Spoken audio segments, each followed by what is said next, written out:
지금까지는 한 파일에 대해서 그 파일에 있는 데이터를 읽어보거나 데이터를 쓰기 위한 파일 연산들과 시스템 호출 등과 같은 API 함수들을 살펴보았습니다. 그런데 파일 시스템에는 하나의 파일이 아니라 아주 다수의 많은 파일들이 존재하게 됩니다.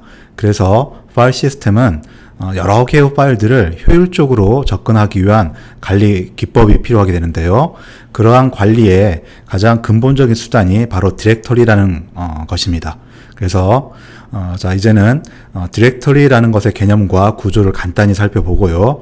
이런 디렉터리를 조작하고 또 디렉터리에 있는 파일들의 속성을 조작하는 그런 연산의 종류, 또 그런 연산을 구현한 시스템 호출과 라이브러리 API 함수들을 살펴보도록 하겠습니다.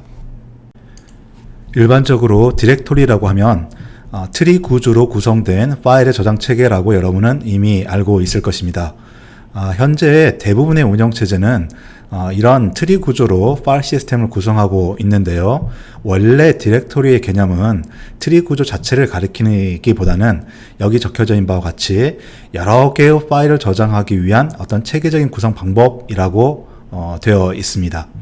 원래 디렉터리의 사전적인 의미를 살펴보면 전화번호부나 또는 안내 책자와 같은 의미를 가지고 있습니다. 즉 내가 찾고자 하는 어떤 정보가 있는데 그 정보를 찾을 때 전체를 다 뒤져보기보다는 어떤 인덱스 키 값을 가지고 보다도 손쉽게 그 정보를 찾을 수 있는 방식으로 되어 있는 것을 우리는 디렉터리라고 얘기합니다.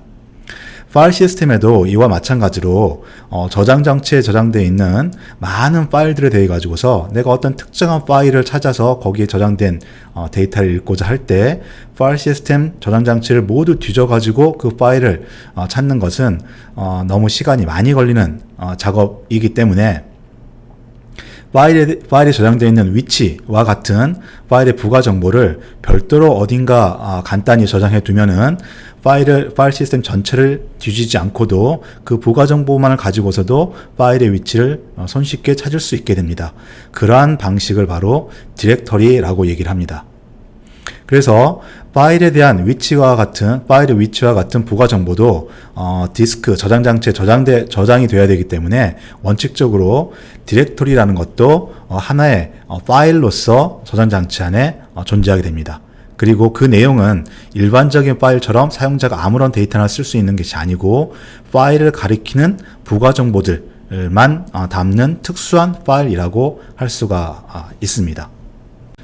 그런데 이렇게 디렉토리라는 것을 이용한다 할지라도 시스템 내 파일이 이렇게 조금 많은 것이 아니라 무지무지 많아지면 이 하나의 디렉토리 파일만 가지고 하나의 디렉토리 정보만 가지고 또 수백 개 또는 뭐 수십만 개의 파일을 다 찾아보려면은 이 디렉토리 엔트리에 수십만 개를 다 뒤져야 되는 이런 또 문제가 발생합니다. 그것도 시간이 많이 걸리는 작업이죠.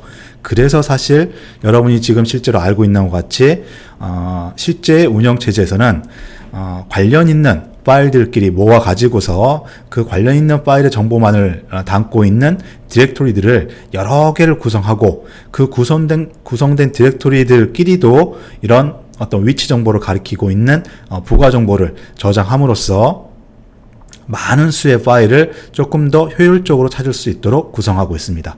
그리고 검색 속도를 높이기 위해서 또 검색 속도를 높이고 또 파일의 저장 위치의 어떤 논리적인 혼선을 막기 위해서 임의의 디렉토리를 모두 다 가리킬 수 있는 그런 방식을 취하는 것이 아니고 각각의 디렉토리는 계층 구조로서 트리의 구조를 갖도록 하고 있습니다. 그래서 우리가 알고리즘 시간에 배운 바와 같이 트리 구조로 데이터가 저장되어 있으면은 어떤 특정한 정보를 찾는데 그 키 값을 가지고 매우 빠른 시간 안에 로그의 어떤 복잡도를 가지고서 데이터를 찾을 수가 있게 되겠습니다. 그래서 실제 컴퓨터 시스템은 파일을 찾기 위한 부가의 정보를 가지고서 파일을 관리하도록 하는 디렉토리를 가지고 있는데 또 그 디렉토리들도 보다 더 효과적으로 탐색이 되도록 하기 위해서 트리 구조를 가지고 있다라는 것입니다. 이와 같이 디렉터리가 트리 구조로 구성되면 몇 가지 특성을 보이게 되는데요. 당연히 파일을 탐색하는 작업과 연관성이 있는 파일들끼리 묶어서 관리하는 그룹핑 관리가 쉽게 되겠습니다. 그리고 디렉토리가 여러 개 있다 보니까 현재 내가 어떤 파일을 참조하고자 할 때 어떤 디렉토리에 있는 파일인가 라는 에 따라서 찾는 방법이 달라지게 됩니다. 그래서 여러 개의 디렉토리 중에서 현재 이 프로그램이 작업하고 있는 디렉토리가 어딘가라는 정보를 유지하고 있어야 되는 것이고요. 그리고 어떤 파일을 가리킬 때 단지 파일 이름만으로써 이 파일 시스템 전체에서의 이 위치를 나타낼 수가 없고 디렉토리가 여러 개 있다 보니까 이 파일까지 가기 위한 디렉토리들의 쭉 나열된 정보까지도 필요하게 됩니다. 그것을 우리는 경로명이라고 얘기하고 있습니다. 그래서 이미 리눅스 사용법 시간에도 우리가 한번 살펴본 개념입니다만은 루트부터 시작하는 절대 경로명, 그리고 현재 디렉토리부터 시작하는 상대 경로명이라는 개념을 우리가 알고 있어야 되겠습니다. 그리고 디렉토리를 삭제할 때도 파일을 삭제할 때는 다르게 여러 가지 그 선택사항이 발생할 수 있는데요. 파일을 삭제할 때는 내가 권한만 있으면 그냥 삭제해버리면 되는데 디렉토리를 삭제하는 경우에는 그 디렉토리 안에 여러 개의 파일이 있을 수 있고 또 디렉토리 아래에 하위에 다른 또 디렉토리가 있을 수 있기 때문에 일반적으로는 비어있지 않는 디렉토리는 삭제할 수 없도록 하고 있습니다. 그렇지만 사용자의 필요성에 따라 여러분도 이미 그렇게 사용하고 있듯이 비어있지 않은 디렉토리도 삭제를 할 필요가 있는데요. 그 경우는 디렉토리 내의 모든 파일과 하위 디렉토리들을 한꺼번에 다 삭제하게 됩니다. 그리고 그런 선택은 사용자가 하도록 오퍼레이팅 시스템, 파일 시스템은 제공하고 있는 것입니다. 자, 우리가 실제 파일 시스템에서 파일을 사용하고 관리하는 방식을 조금 더 확대해서 살펴보면 단순히 트리 구조로만 구성된 것이 아니라 트리 구조와는 조금 더 다른 모양의 구성을 보이고 있음을 발견할 수 있습니다. 그 예가 바로 이 그림에서와 같이 하나의 파일을 서로 다른 디렉토리에서 서로 다른 이름으로 여기서는 우연히 count라고 똑같은 이름이지만 이름이 다를 수가 있습니다. 서로 다른 이름의 파일 이름으로서 동일한 파일을 가리키게 만들 수가 있습니다. 이런 예의 가장 간단한 경우는 우리가 파일 시스템에서 윈도우든지 맥이든지 바로가기 아이콘이라는 것을 만들 수 있는데요. 어떤 파일에 대해 가지고서 바로가기 아이콘을 어디인가 새로 만들어 두게 되면은 실제 디렉토리에서 파일 이름을 통해서 접근할 수도 있지만 바로가기 아이콘을 통해서 이 파일에 똑같이 접근할 수 있습니다. 즉 바로가기 아이콘이라는 것은 같은 디렉토리 혹은 다른 디렉토리에 존재하는 어떤 파일 이름이 되는 것이죠. 그런데 실제 파일은 같은 거라는 겁니다.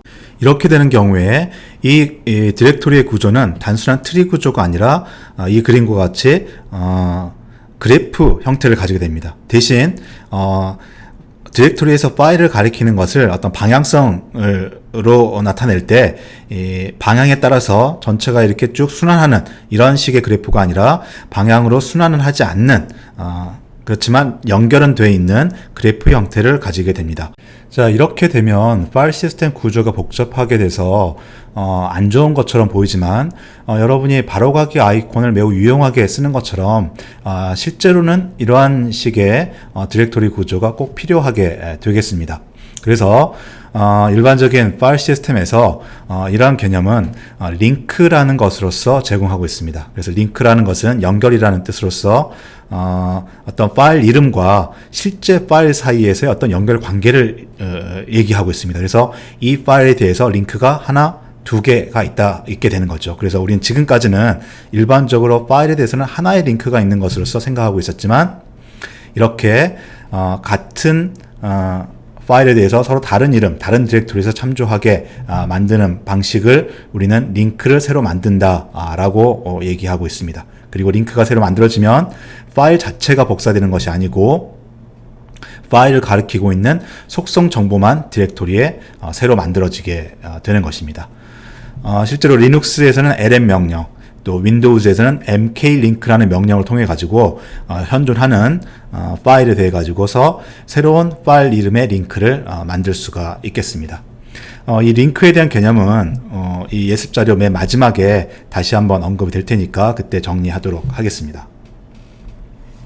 자, 어쨌든 필요한 어떤 기능이기는 하지만 이렇게 단순한 그래프 모양이 아니라 링크가 2개 이상 만들어져서 그래프 형태로 디렉토리 구조, 파일 시스템 구조가 만들어지면 좀 복잡한 문제가 발생하는데요. 그 중에 대표적인 게 같은 파일에 대해서 서로 다른 이름의 여러 가지 파일 이름이 있게 되기 때문에 자칫 잘못 사용하면은 존재해야 될 파일에 대해서 다른 데이터를 쓴다든가 하는 이런 문제들이 발생합니다. 그런 어떤 중복성 문제, 알리아스 문제라는 것이 있을 수 있고요. 이용하는 데 있어서. 그 다음에 더 심각한 문제는 이 파일을 삭제하려고 할 때 링크가 하나밖에 없는 파일은 그냥 삭제하고 싶을 때 삭제해버리면 되지만 링크가 2개 이상 있는 이런 파일에 대해서는 삭제할 때 조금 더 심각한 고려를 해야 되겠습니다. 그래서 일반적으로는 링크가 2개 이상 있는 이런 파일을 삭제할 때는 그 파일을 실제로 삭제하도록 허용하지 않고 파일 이름, 즉 링크만 하나 없애주는 이런 작업을 하고 있는 것이죠. 그리고 이런 일은 참조 개수, 레퍼런스 카운트라는 것을 각 파일에 대해서 유지함으로써 달성할 수 있습니다. 실제로 여러분이 우리 리눅스에서 파일을 ls 하고 -l 해서 전체 정보를 볼 때 RWX 등으로 표시된 접근 허가 모드 부분이 있었습니다. 그 바로 다음에 어떤 숫자가 있었는데 그게 바로 이 각 파일의 참조 개수, 레퍼런스 카운트를 나타내고 있는 것이었습니다. 그래서 어떤 파일에 레퍼런스 카운트가 2 이상이 되어 있으면 여러분이 어떤 그 파일을 삭제한다 하더라도 실제로 그 파일은 삭제되지 않고 어디엔가 있는 다른 이름을 통해 가지고서 그 파일의 내용은 계속 참조할 수 있게 되는 것이죠. 반면에 우리가 뒤에서 다시 언급을 할 텐데 사실 이 링크도 심볼릭 링크라는 것과 하드 링크 2개로 제공이 되는데요. 이렇게 삭제가 됐을 때 문제가 발생하긴 하지만 심볼릭하게 연결된 링크는 그 삭제를 링크가 2개 이상 있다 하더라도 삭제를 허용한다라고 되어 있습니다. 이건 역시 나중에 우리 마지막 부분의 링크 쪽에서 다시 한번 설명하도록 하겠습니다.